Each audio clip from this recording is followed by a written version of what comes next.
So I'm Josh Hough, founder and managing director of CareLineLive.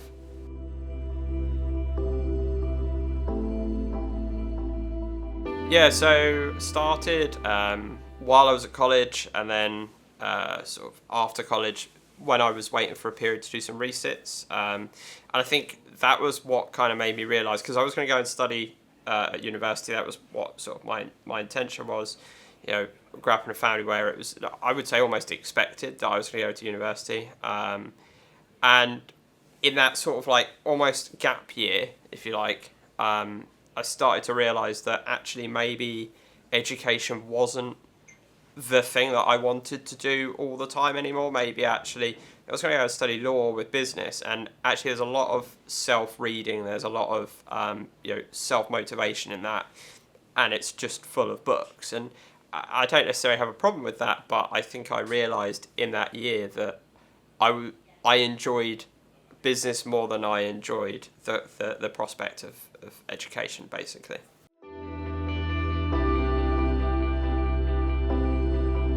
I started initially, did a small sort of like project, if you like. Well, not really a project, but more of a small business with my sister. We started a magazine while we were at secondary school together. Actually, she was at primary school at the time. I was in the early years of secondary school.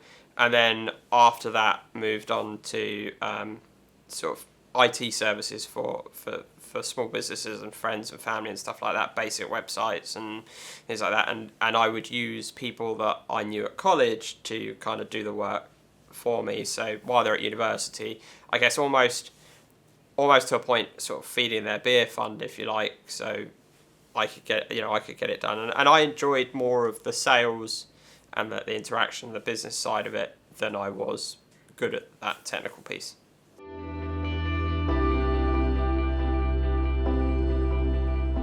Through my childhood, there were various sort of like health issues that I suffered, and I suffer from today, and will suffer for the rest of my life. So things like through secondary school, I used an electric wheelchair to get around, and had a lot of sort of like health and professional care inputs through my life and still today. And I think what I realised is that having the flexibility of creating your own career and creating your own sort of work routine means that I can balance what I face on a daily basis against being able to create something around it.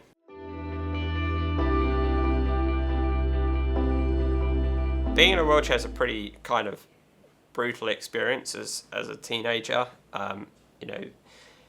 It's not a particularly pleasant experience. You feel like the outcast because you're the only one that's different. But it kind of gives you, or it gave me to a point anyway, a real desire to achieve and kind of prove everybody wrong. I'm not saying that people did put barriers in the way. Doctors made comments about whether or not there would be a continuous ability for me to work, what that might look like, and stuff like that. It pushes you harder every day.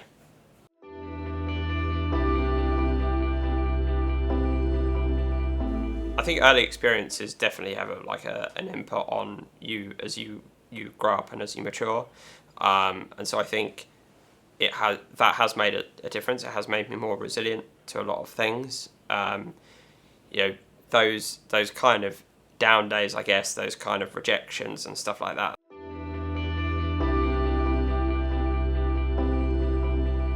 I really like to believe as much as possible that I operate the business in a way that's as inclusive as possible for everybody, because I think there are, from my own experiences, that there are people that wouldn't typically necessarily believe in themselves that actually can do a job, can hold down a job. And I think it's about being understanding of that. So, different people's attitudes, whether and different people's ability to understand situational awareness and stuff like that.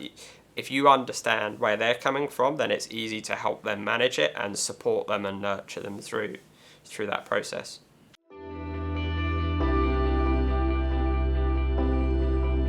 When I was at school, to make it easier for the school, there were groups of kids that were kind of lumped together almost. So that made it easier for teaching assistants, etc., and the teachers to manage and understand. And so I spent a lot of time with those kind of outliers, those people that suffer from things that they may be neurodivergent or something like that. And being in a situation like that, you start to learn about people in a different way, because I've been around them for so long. Now, when I moved to college, that wasn't the case anymore. But that 5-year period or 6-year period of secondary school, or whatever it is, that's when I learned a lot about how to deal with different situations and understand people, and spot things that maybe other people can't spot in the way that we can then communicate better.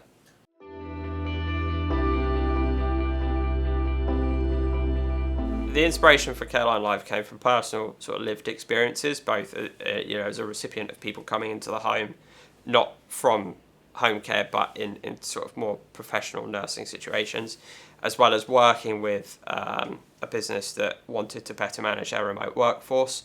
And then obviously, as I'm sure many other people have, being connected with a family member that's also receiving care, you realise how disjointed the system was, particularly when we first started. And so the inspiration really became, can we kind of make them more efficient, so that actually they've got more time. Initially we called it more time to care, right, as a kind of slogan to say that actually carers have more time. But when you look at it holistically, I guess the holy grail and the real inspiration was, how can we join everything up so that the recipient gets the care they deserve, the business is paid correctly and funded correctly, and the carers have access to everything that they need, and then other stakeholders can get in and make sure that everything's working as well.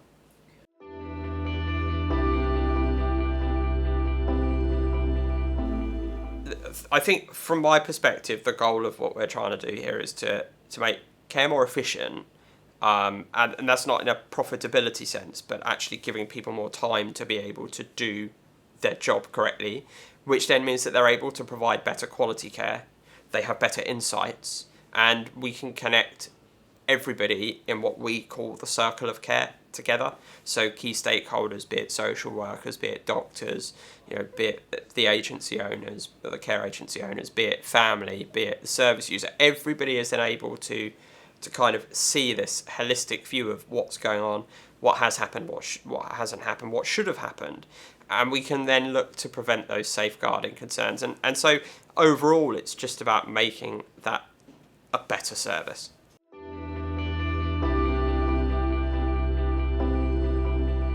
The problem we're trying to solve is the mismatch of information between different services. So, making sure that carers have all of the right information.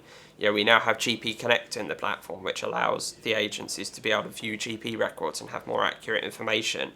And so it's the information piece, it's the safeguarding piece around things like medication not being given correctly or on time, and recording that.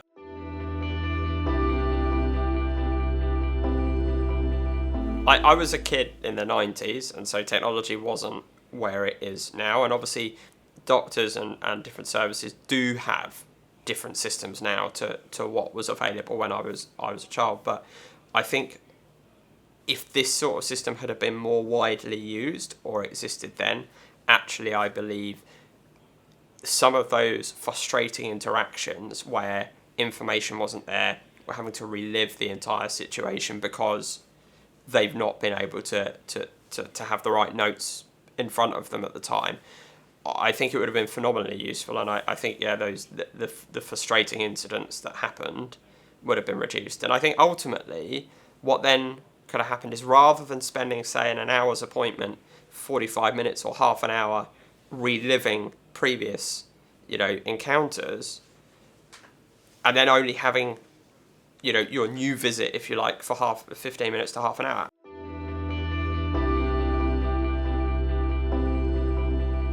carers tell us that there's a huge amount of benefits moving digital, not just necessarily from our system, but across, the broad spectrum. But particularly where it's involved with us is things like the ease of use. We recognise that this can be a challenging sector at times, so we try and make things as simple and as easy as possible. It means that they're not having to reread other people's handwriting and stuff like that. The notes are recorded in the app, they're digitized, so they're immediately viewable. You've got access to previous tasks as well, previous medication. So again, you're able to check all of that, and I think that's really important. And also, from a lone worker safety perspective, a lot of these people are out on their own most of the time, and because we're doing things like putting the ability to go directly to the GPS location of a property, they're able to, if they've never seen a client before or a service user, they know where they're going now, and that actually improves their safety, phenomenally. So I think that there's a lot of things, and actually, of course, because the office are able to see when they've arrived and see when they've left, if they haven't left, the office are also able to keep an eye on the vulnerability of their employees who are out with people.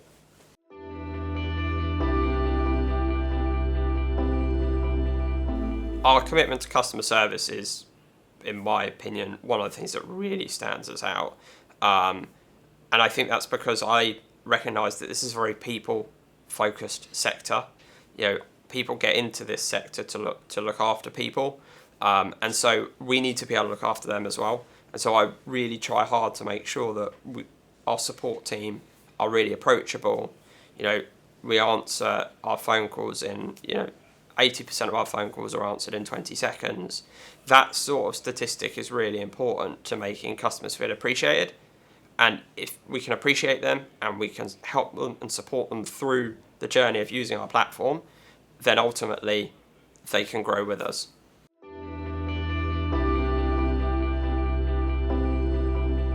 We've got a massively diverse customer base, which is really useful from a stability perspective for us as a business, but also gives us a massive insight into the way different people work.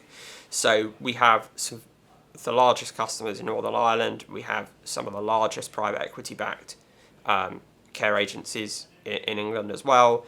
We have some NHS trust customers in England and public sector customers, all the way down to those with 0 to 10 staff. And so what we're able to do is build a product with insights from those enterprise type customers and give those benefits to the smaller businesses as well, but also take some of the bits that the smaller businesses ask for and give them to the enterprise customers. And so we just end up with a better product for all.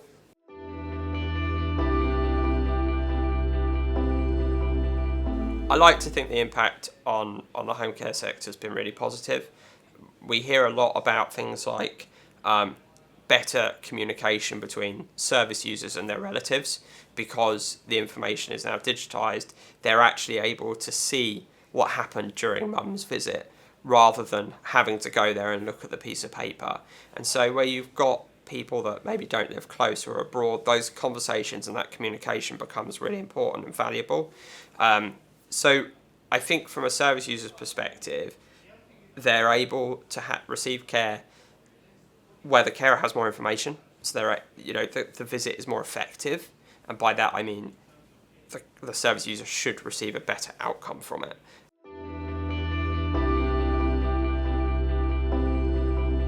The biggest challenges that we face are the continuous changes to things like regulations and stuff like that. Trying to make sure that we have the reports that are required when necessary, things like that. And it's hard because we're not always given the information, and we're doing as much fact-finding as our customers are doing at times. And that can make things really difficult because you're continuously balancing catching up with also new things in terms of development.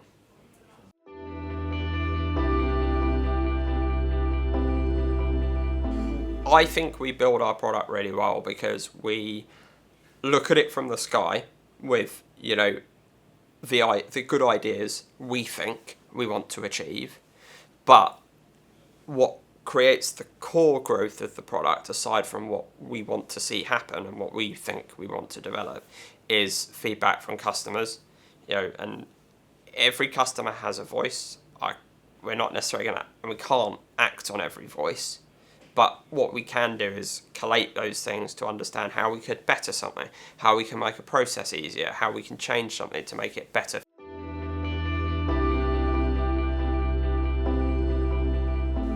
We put so much emphasis on customer support because I recognise it's such a people-focused industry, and so I really want our customers to feel like we value them as customers, and we are also understanding that they have a job to do. They have, they're busy, they don't have much time, and so the more we can help them, the better it's going to be.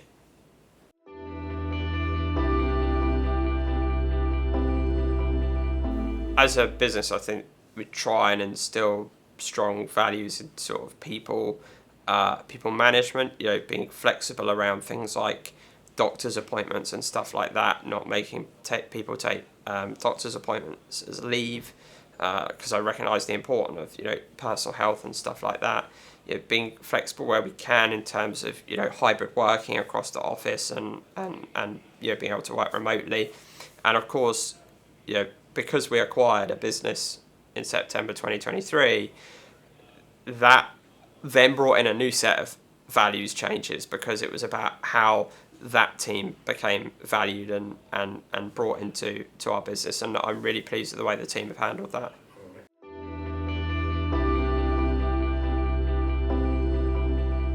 I try and have a culture where everybody is approachable. I understand that there has to be an element of hierarchy, but I still believe that people should be able to approach everybody. People can come into my office and talk to me, and I'll have a conversation and we'll see what we can do. I don't expect it necessarily to go to their manager and then their manager to bring a situation like that to me. They should feel like they can come to me, and I hope that's what the staff feel as well.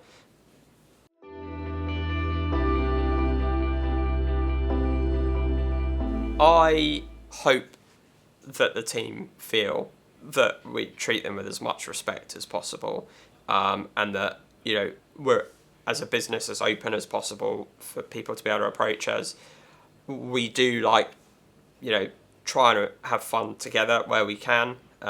Things like Christmas parties and stuff like that. We try and get as many people as possible, and really put on something that or attend something that make people feel appreciated for the hard work they've done through that year, because it is a tough sector and it is hard, and so you want people to feel rewarded and appreciated for that.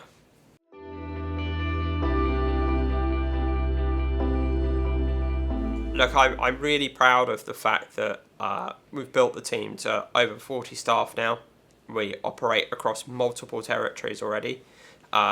Acquired a direct competitor in September 2023, which is something that was a dream to do, was a challenge to execute, but actually is a phenomenal achievement for a business of our size to be able to go and do that. And I think to have done it all on the amount of capital that we've done it with, when other people in the sector have done it on 6, 7, 8, 9 times what we've had, that's a huge achievement, and testament to the staff, and testament, I think, to the way they all work, because they feel, I hope, valued and appreciated.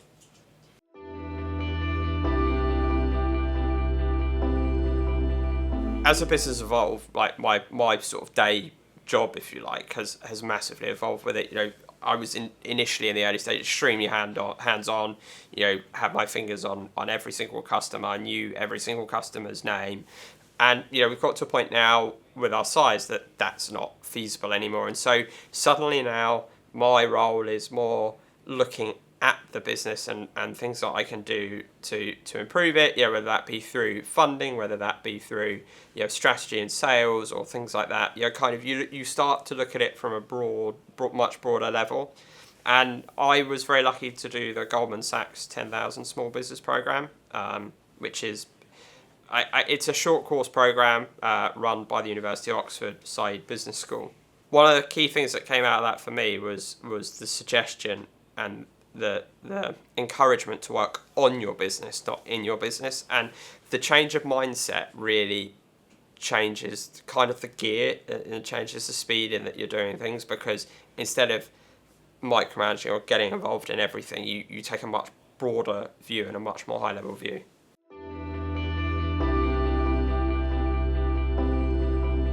My advice to people that are in sort of like similar situations to me, if you like, in growing businesses and stuff, is it's about building a network of people around you that you trust, that you can work with. I think if you surround yourself with those key people that you trust, then the hardest thing becomes being able to delegate to them and being able to trust them with, responding to a challenging email or dealing with a challenging situation.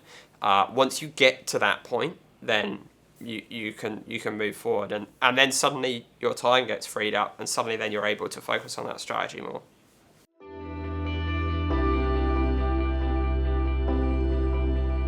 As the business matures and you start to delegate, you start to defer the responsibility, it's a massive mindset shift, because I think the issue is when you first start, you're worrying about every pound, you're worrying about every penny, you're worrying about every customer that you may or may not lose or win, or all of these different things. And as you get bigger, and as you have more customers, you realise that actually a small loss in one place is not going to affect the business in the same way as you not being able to focus on the bigger things.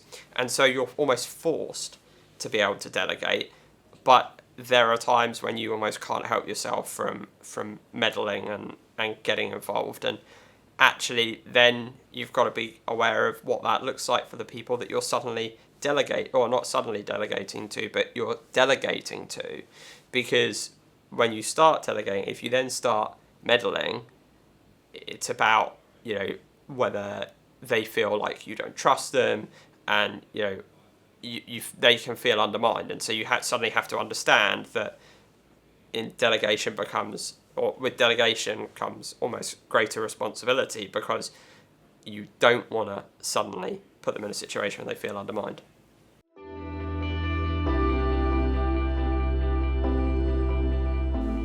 I think the delegation piece comes from when you start to build up those key areas, and you have to accept that you don't necessarily know everything about everything anymore. So I understand technology, but I'm not a coder, I'm not necessarily a developer.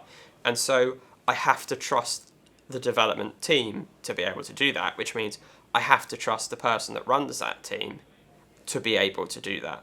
And if I tried to meddle in that, it just would go wrong. So it comes from building out those teams and taking on people that have more experience, or are better placed to do something than you are.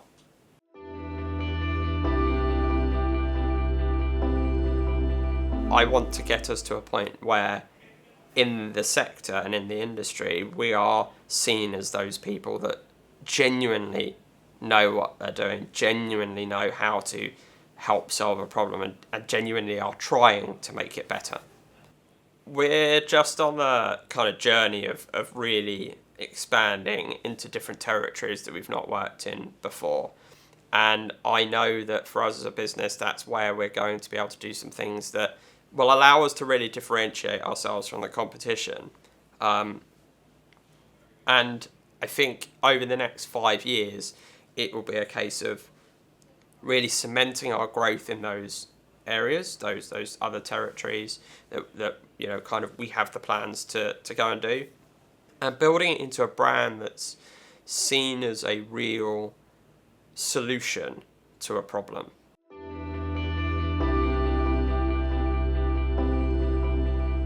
As we continue to expand, obviously, continuously growing the team out, so taking us up to sort of around 60 people over the next 18 months, and then looking at what other opportunities may exist on the horizon, be that other integrations to make the product more holistic and better for all service users and customers, or whether we look at other competitors or other businesses that are complementary that may want an opportunity to join forces with us, or other territories as well.